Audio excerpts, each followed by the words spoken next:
Ooh, the darkest. Is this Crawley? Hold on, y'all gotta see this Nick Crawley. It is a Nick Crawley video, man. Lock in, tap in, get your extracurriculars, man. We about to go to the darkest moments in TV history. Let's lock in. Water, there are traps. Old cars, bedsteads, weaved, hidden depths. It's the perfect place for an accident. On the 29th of June, 2025, a group of teenagers ventured into the Miriam River in Bacabal, Brazil, for a quick morning swim. But after several minutes in the water, the group started to realize that one of its members, 13-year-old Raissa, was no longer beside them. And after calling out her name and searching the surrounding area, the realization set in. Raissa had disappeared. It was now likely somewhere in that murky water around them. The news sent shockwaves throughout the community, and straight away locals filled the area to help find this girl. But their attempts were all futile. And with each passing moment, it grew more and more likely that Raissa had tragically drowned, with the search efforts shifting to recovery efforts the next morning. The tragedy led to various news stations arriving on the scene to help document the search, and for one reporter, Lenildo Frazão, he couldn't help but view Raissa's story as a cautionary tale. The Miriam River is particularly unassuming from the surface, which is exactly what made it so dangerous, since it carried with it an unexpectedly strong current and a bottom that was littered with sudden drop-offs, as even in shallow sections, one step could plunge you into deep water without warning. As a result, tragedies like this had sadly happened here before, and for Lenildo, this was the perfect time to highlight the river's dangers, in the hope of preventing one from ever happening again. True. And he had a unique idea to help achieve this. Oh, Lord. Rather than just explaining how dangerous the river was, Lenildo wanted to demonstrate it. Oh, my Lord. And so he began to take off his shoes and his pants before entering the water, with his microphone in his hand. His pants. Pois justamente aqui, pessoal, nós vamos entrar agora na água aqui para mostrar para vocês o local. Olha, a gente já vê que aqui a água é muito forte, ó. E vai descendo, ó. Vixe Maria, vai descendo. So he must have already pre-planned this, because there's no way he already had trunks or shorts ready for this moment. Because he said, you know what? We're going to go all the way in this bitch. Because how did he already come pre-ready for this? What the fuck? Aqui, viu? Ó. The camera rolled as he waded into the river, at first going just to the depths of his knees, before the riverbed began to drop beneath him, sending the water all the way up to his chest. Então, pessoal, e ainda tem a correnteza. Aqui já, olha, ó, passinho para frente, a água já tá praticamente. And all while this happened, he spoke to the viewers at home about how unsafe this area could be, especially for unattended children who weren't strong swimmers. But even with most of his body now submerged, he wanted to take it even further in order to prove his point. What? And so he continued wading towards the center of the river, right in the direction of the noticeably fast-moving current. Spooky cup. Until suddenly... Olha, andei pouquinho aqui, ó. A água já tá acima do meu peito, para você ver a situação. Se eu andar pouquinho aqui... It's just the dedication for me. Vou andar mais. Ó a fundura aqui, ó. Oh. I know that. Oh, I know that's nasty. Jesus, a mouthful of that? Pause. Lenildo physically recoiled and let out a loud yell. He stood there for a moment, anxiously glaring into the water, before telling his crew, I think there's something down here underwater. A fish. Whatever he had touched in those murky depths didn't seem natural, with Lenildo What you mean, gang? If something touched you, a fish, an eel... what else down there? Moss. Wait, is moss down there? What's that green shit that be under there? Anyway, you know what I'm saying? It's something that could have touched it possibly, but I mean, what you mean? Describing it as being soft. And quickly, he made his way back to the shore where he further explained why he was so shaken by the ordeal, I bet. admitting that what he stepped on felt like an arm. No, I'm not debunking, but This is the exact moment that many believe Raissa was found. As just moments later, several locals would retrace Lenildo's steps and discover the 13-year-old's body in the same exact location. Damn, that's crazy. Raissa had died from an accidental drowning, as she wasn't a strong swimmer, and had likely fallen into the deep water where she was held down by the current. Damn. The exact conditions that Lenildo had been warning the viewers about, when he unknowingly stepped on her corpse. That's with the entire ordeal culminating into what can only be described as one of the darkest moments in television history. Oh, Nick Crawley, yeah. I like his videos, I ain't gonna lie. Seems alright, but I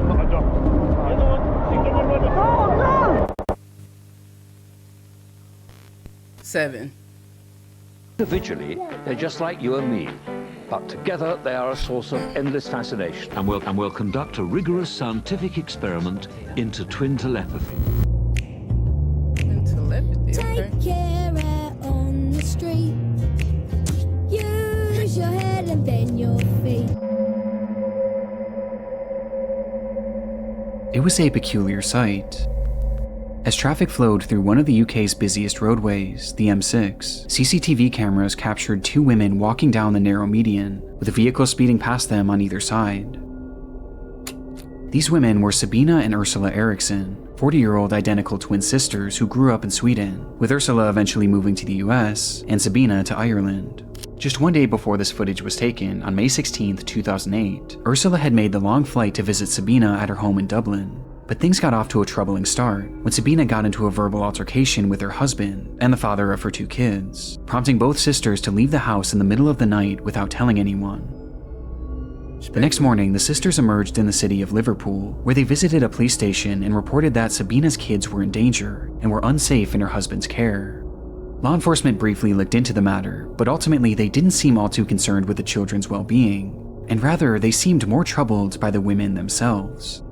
Their behavior was just somewhat off, so much so that shortly after leaving the station, they were kicked off a public bus for exhibiting erratic behavior, which some passengers found threatening. And after the altercation, this erratic behavior continued. As for unknown reasons, the pair began walking towards the M6, and then eventually right onto it, where we see them now.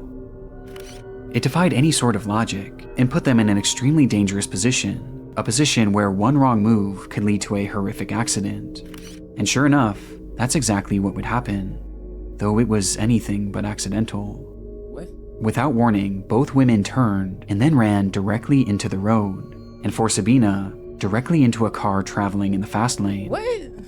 Immediately, local police were inundated with urgent calls about the ordeal, leading to a group of officers being dispatched to the scene. And coincidentally, the same group just so happened to have a camera crew following them as part of the show Motorway Cops. The show follows traffic officers as they handle their many daily encounters, ranging from mundane traffic infractions all the way to devastating tragedies. And this segment seemed destined for the latter. Lane 3 is obviously the fastest lane in the motorway. Anyone being hit, you're expecting serious injury. That'll be on the right side. Despite the officers fearing the worst, however, when they arrived on the scene, they were met with a surprising sight. Standing there before them was Ursula and Sabina, who despite being struck by a car at high speeds, appeared completely unharmed. In fact, both sisters were entirely calm, as they were shown casually speaking amongst themselves as if nothing ever happened.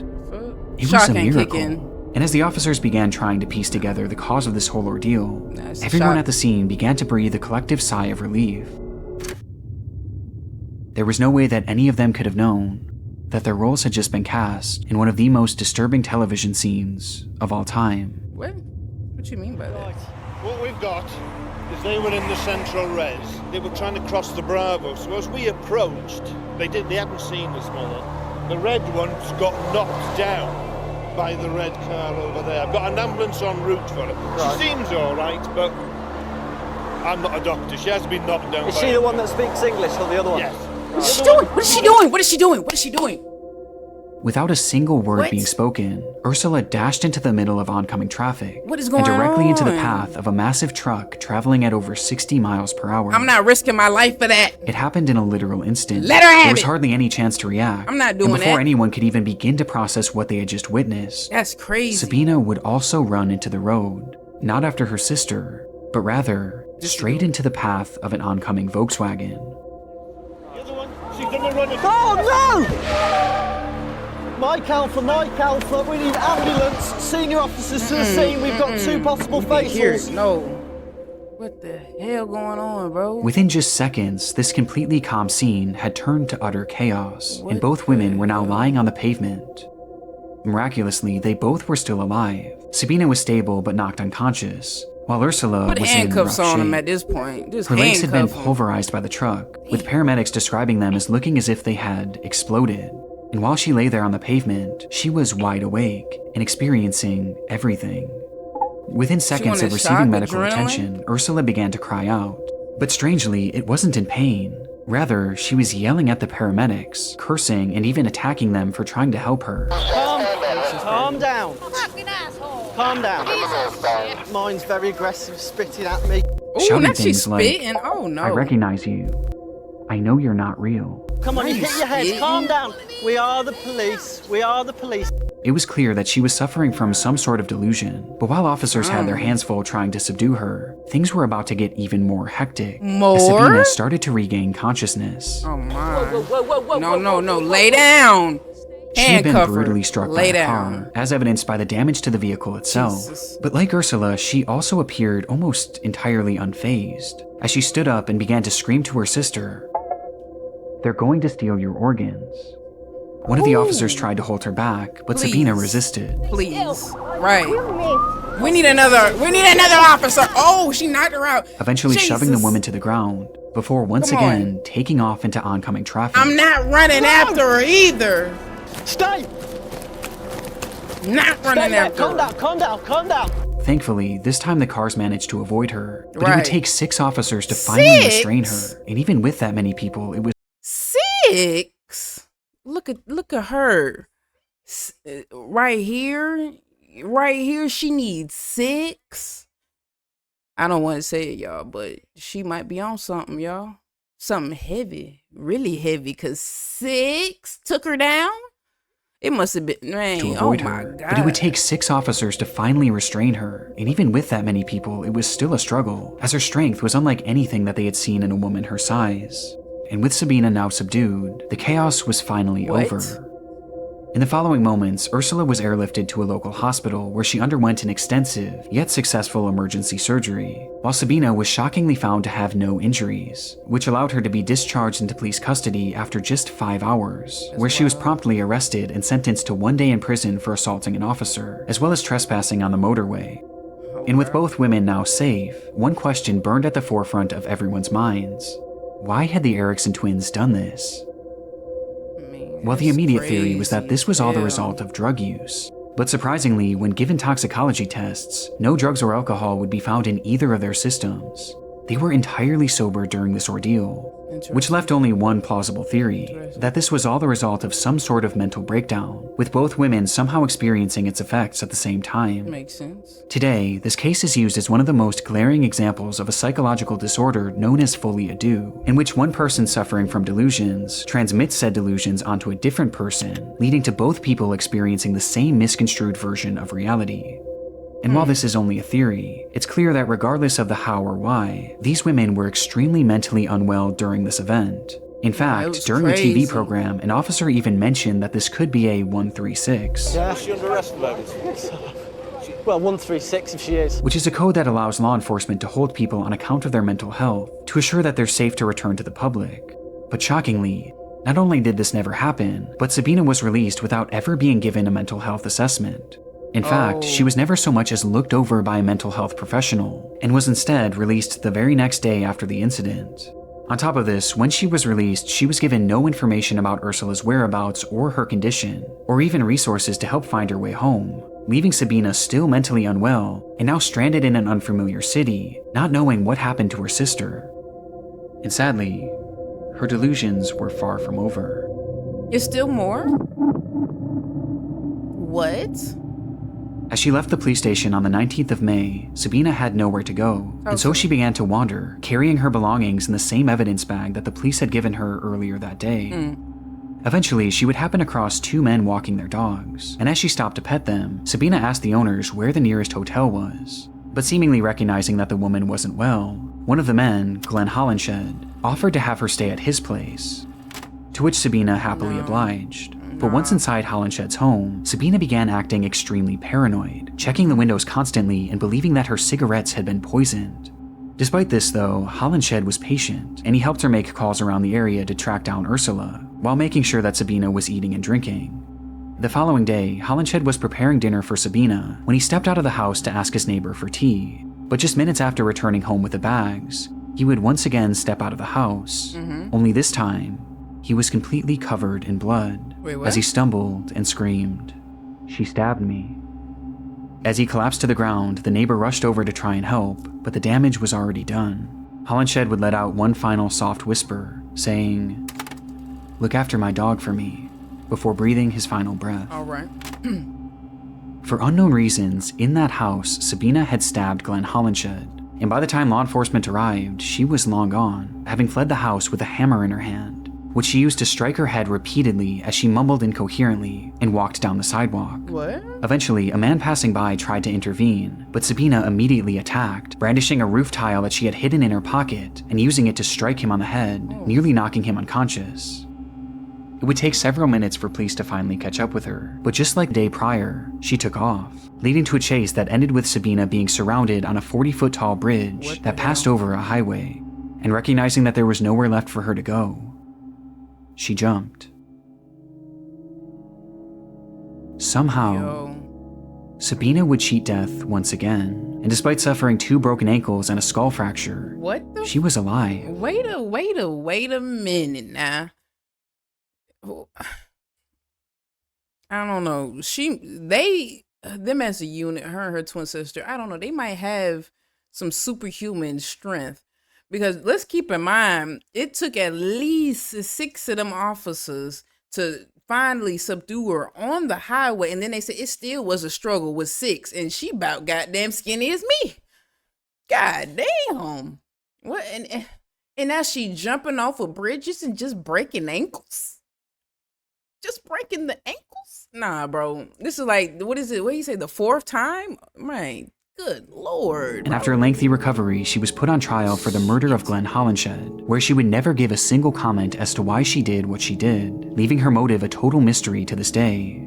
Though it seems clear that it was at least partially a result of her delusions, with the defense pointing to folie à deux as a potential explanation. And in the end, it was deemed that Sabina was not mentally fit to make decisions at the time of the slaying. And ultimately, she was given a prison sentence of just 5 years. And he put in a psych ward? This is truly one of the most disturbing TV cases of all time. And for as shocking as it is on its own, what I find most chilling is the fact that these officers mentioned holding her for a psychiatric evaluation, which ultimately never happened. See? Come on, son. Well, 136 if she is. It was a massive oversight. In fact, it was so glaring that the police department allegedly contacted the show and asked them to remove this entire section. As if they had just followed through with that code 136, Sabina would have been held for longer than just one night, which meant that she not only may have been given the help she needed, but she also never would have had the chance to meet Glenn Hollinshed that fateful day.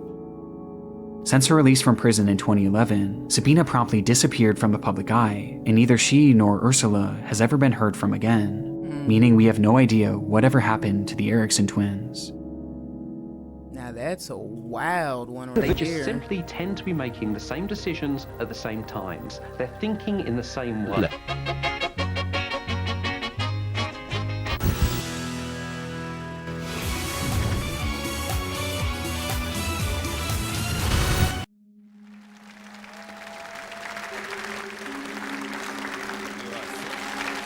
Okay, this was familiar.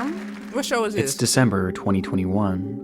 A couple receives a warm welcome as they walk onto the stage, ready to compete in the Croatian television show Super Talent, the country's version of America's Got Talent. Oh, okay, gotcha. But it's clear this excitement from the crowd wasn't shared by the show's host, who turned to someone standing behind the camera and flashed the unmistakable look of concern. What?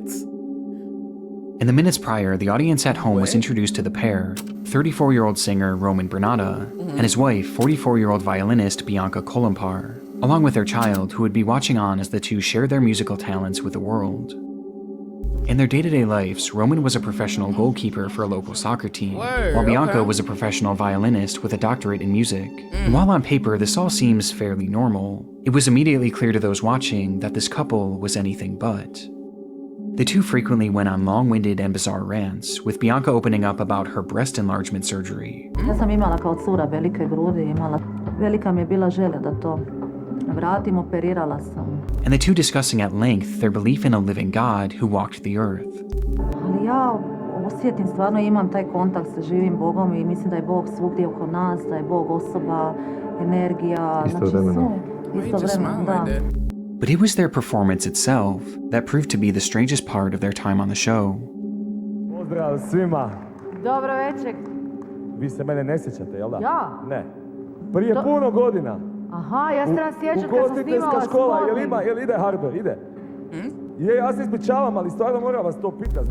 Roman's introduction was fairly uncomfortable, as he made mention of a time that he had met one of the judges years before, who clearly had no recollection of the encounter, which seemed to frustrate him, as his demeanor quickly became hostile. Ko je vaš talent? Now let's get to it, gang. S čim ste se došli Ja nemam predstaviti? nikakav talent. Pa šta ste onda došli? Radit. Oh, okay.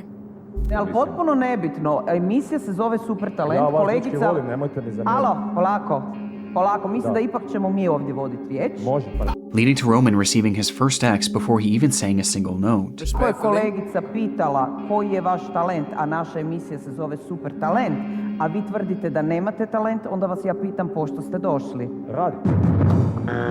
Okej, hvala, može. It was a rough start for the couple, and by the time they did get to perform, things only got worse. And now, the end is near, and so I face the final curtain.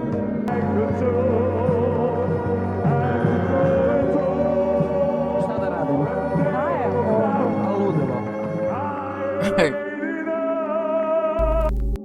Admittedly, the couple didn't sound awful, but it was clear the judges were frustrated by Roman's Right, demeanor, I was saying, you know they prompting all weren't four of gonna them do to hit their nothing. X, signaling the end of the couple's performance. You weren't passing after Or that at least game. they thought.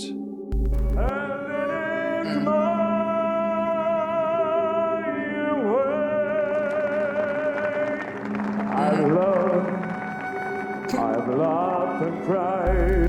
As the two just kept on performing, playing over the sounds of the judges shouting their name and the deafening silence from the crowd.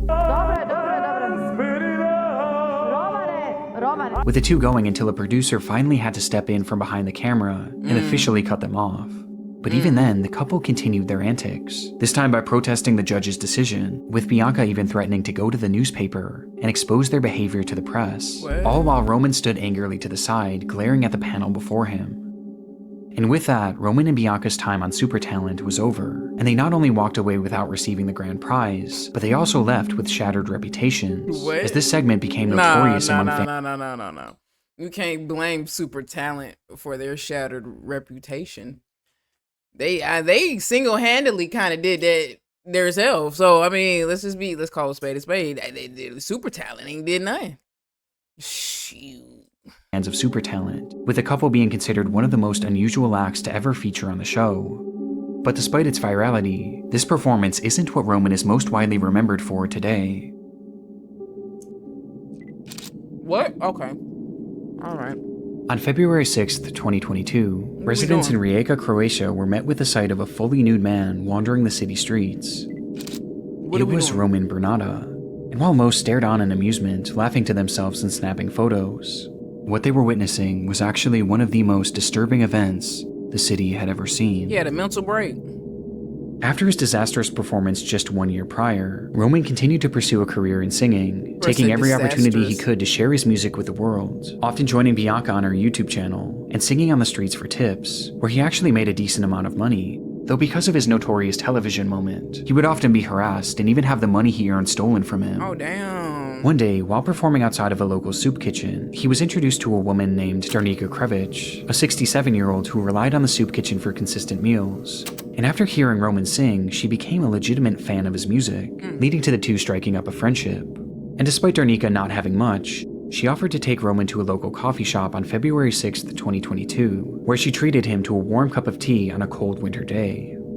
And so the two sat inside a restaurant called the Cafe Pin, with everything seeming completely normal, until a server noticed that Roman started to look almost sickly, like he could barely keep himself upright, as his body was starting to slump over the table, his eyes barely open. The server rushed over to help, but Roman recoiled and shouted, "Just try calling the police on me."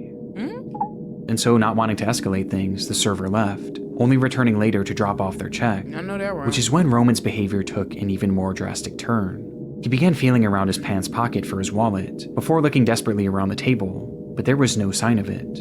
And so he grabbed Darnika's bag and rifled through it, before yelling, "You snake, you whore, where's my wallet?" Though when he still couldn't find it in Darnika's bag, his anger turned to violence, as he stood up and rushed Darnika, grabbing her by the head and shaking her, screaming in her face, accusing her of being a thief. This time, multiple people inside the cafe rushed over to hold him back. I know that's right. But Roman was too strong, too angry. and with seemingly no effort at all, he pushed everyone away, completely unfazed by their attempts.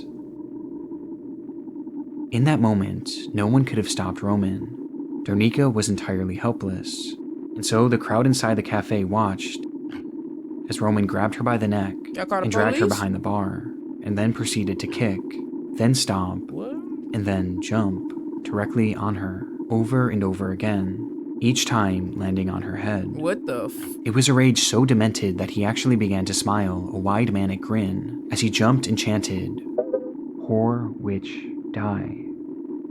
After what felt like an eternity, Roman stopped, before sprinting out of the restaurant, leaving Darnika entirely unrecognizable and dead on the floor. The same floor where, just feet away, Roman's wallet lay, having innocently fallen out of his pocket shortly before. Outside, Roman removed his blood-soaked clothes and walked completely naked into the city center, much to the amusement of the passerbys who had no idea what he had just done, until eventually he made his way into a nearby police station and blankly stated, "I am not well."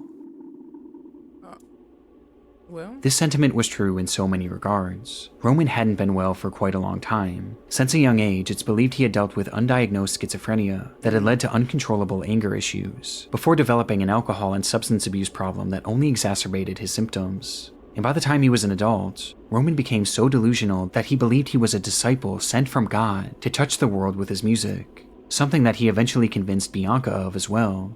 So in their Super Talent episode, when Bianca mentioned their love for a living God that walked the earth, she was likely referencing Roman.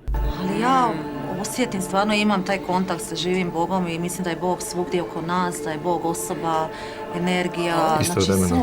Are they still together though? Roman was severely unwell, and no one in his life was keeping him in check. Right, in fact, those closest with him were only feeding his delusions, with all of his issues coming to a head on the day of the incident. And when he realized his wallet was gone, Roman rushed to assume that Darnika was the one who robbed him, perhaps as a result of having his money stolen frequently on the streets. But the sad reality was, in a sea of people trying to exploit and mock Roman, Darnika was one of the few who actually truly cared about him and legitimately believed in his talents. That's the crazy part. And yet, he killed her in one of the most evil ways imaginable, all over a simple misunderstanding that was entirely his fault. In the end, Roman Bernardo was deemed unfit to stand trial and was never sentenced to serve any jail time, instead being given a 40-year sentence in a mental health facility, where he's since been described as a model patient, with his good behavior awarding him the opportunity to leave the facility for days at a time for therapeutic purposes. Yeah, he might have just needed some help for real. Nature Get is him on king. some meds, Man some can only therapy. watch and be humble. There's nothing out there. It's your imagination.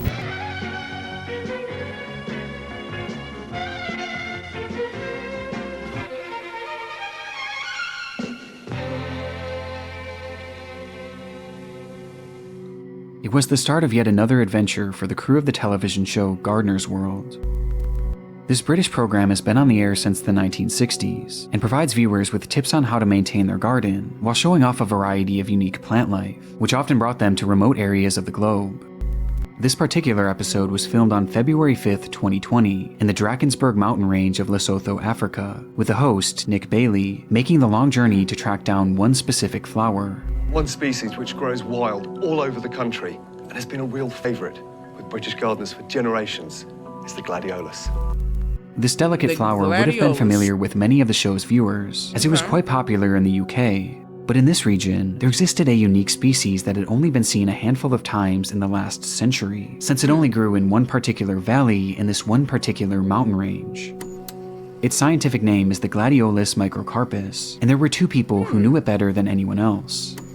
Rod and Rachel Saunders were well-renowned botanists who studied the world of South African flowers in depth, with their favorite being the gladioli, as they would spend days and even months on end roaming areas just like this to learn everything they could about them, making them the perfect duo to help with the show. Why gladioli? There's so many different plant species in South Africa you could have picked. I think their beauty. Some of them are so exquisitely beautiful, you actually just want to sit down and cry when you see them. But even with their vast knowledge of this region, there was always an element of danger when traversing it. Its climate is often volatile, and conditions are known to turn on a dime, making safely navigating this area extremely difficult to downright impossible. This was apparent even on the day of filming, as a dense fog had rolled in, and given the steep and rocky landscape, one wrong step could spell disaster. that right. This didn't stop the crew from carrying onward, though. As Rod and Rachel were relentless in their pursuit, they would do anything to find these flowers. And sure enough, the segment ended as they did exactly that. Look at that. We've come Hold on. That's one thing I just like to just admire. Flowers. Real And sure quick. enough, Like, I know it's dark videos and it's spooky time, but look, that is a pretty waterfall right there. The nature, I'm not a nature outdoorsy person, y'all, but that's nice right there. Just think about just walking by that, you see a nice natural, fresh waterfall, and then get the little breeze and the little mist from the water just kind of sprinkling when it hit the rocks and shit. Yeah. the segment ended as they did exactly that. We've come about 4 times looking for this plant, and this is the best I've ever seen it. It is looking absolutely gorgeous. With that, Rod and Rachel's time on Gardener's World was over, but their journey through this area certainly wasn't. As the cameras cut, the crew made their way back to their makeshift base camp miles away, where they said their goodbyes, with Nick Bailey capturing a photo with a beloved couple and sharing it onto Twitter before parting ways, leaving the couple behind. As rather than returning to their home in Cape Town, this was actually just the start of what would be a multi-month expedition into this region, with the Nagoy Forest Reserve being their final destination. Jesus. Along with being botanists, the couple were also avid seed collectors, and had started a business which shipped the seeds they had found to other plant lovers around the world. And while here, they made it their mission to find some of these ultra-rare gladioli seeds. And sure enough, on February 8th, 2020, Rod and Rachel sent a text to one of their employees at the seed mailing business, which contained a photo of the exact flower they were looking for.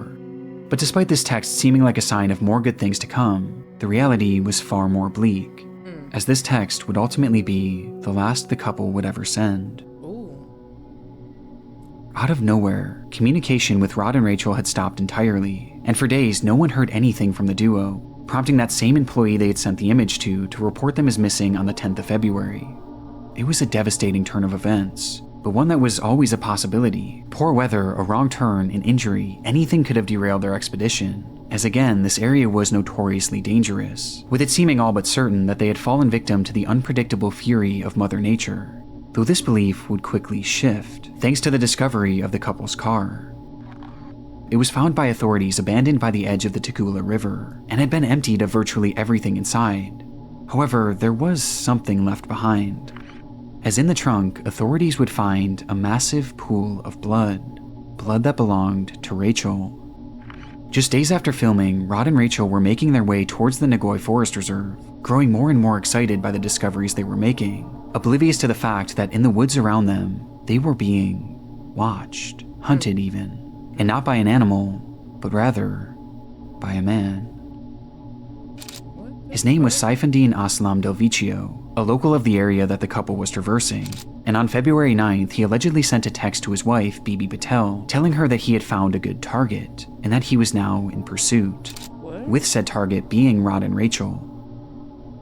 Later that night, the couple made their camp and began to drift off in their tent, while Delvicio allegedly watched on, and once he was certain that they had fallen asleep, he made his move, approaching the tent, then tearing it open, and then standing above the couple. In the following moments, Rod and Rachel would be brutally bludgeoned to death before they could even react, as they lay helplessly, still inside their sleeping bags.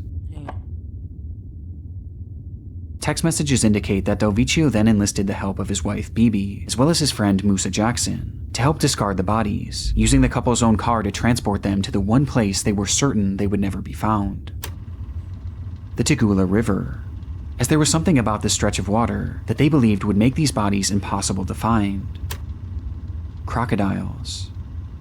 And so they pulled up to the banks of the river as the crocodiles quietly watched on from a distance and dumped the bodies of Rod and Rachel into the water, where they were immediately devoured.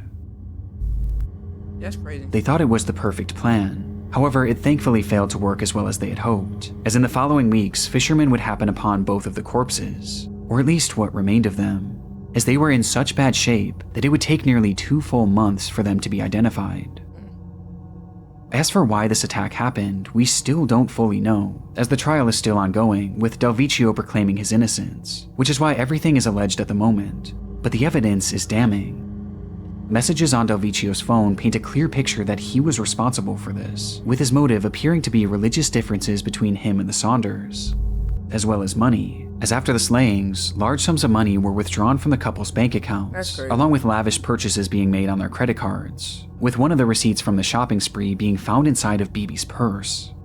The evidence is almost impossible to deny, but while we wait for justice to be served, it's important to refocus on those who won't be here to see it happen. Rod and Rachel truly did nothing wrong. They were two incredibly wholesome people who were just trying to find and connect with the flower that they loved so dearly. And while their interview days before their death is an undeniably dark television moment, it also serves as an incredible tribute, as one of the last things they ever did in their lives was share their love and passion for gladioli with the world, the flower that they ultimately gave their lives to find. Quite a trek to get here, and what an incredible treat to see such a special plant in such a niche environment. Thank you. Pleasure. It's a pleasure. It's nice to be here.